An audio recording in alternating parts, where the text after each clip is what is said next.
ಪಂಕಜ ಎಲ್ಲೋಗಿದ್ದಿ ಮನೇಲಿ ಹಬ್ಬ ಬಿಟ್ಕೊಂಡು? ಪಂಕಜ ನಿಂಗೆ ಸ್ವಲ್ಪ ಜವಾಬ್ದಾರಿ ಐತಿ. ಪಂಕಜ ಈಗ ಬರತ್ತೀನಿ, ನನ್ನ ಕಣ್ಮುಂದೆ ಕಾಣಕೋಬೇಡ ನೀ. ಹೋಗಿ ನಡಿ ನಡಿ. ಏನಾತ? ये निनका कॉल ಮಾಡ್ಕೊಂತಿದ್ದೆ, ಎಲ್ಲೋಗಿದ್ದಿ? यार पंकज कहाँ है यार? सब लोग घर में ढूंढ रहे हैं आपको, कहाँ चले गए थे आप?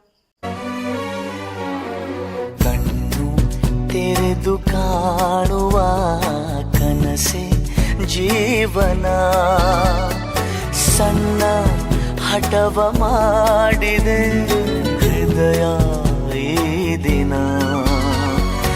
ಎದೆಯ ದೂರವಾಣಿಯ ಕರೆಯ ರಿಂಗಣ, ಕೇಳು ಜೀವವೇ ಏತಕ್ಕೆ ಕಂಪನ.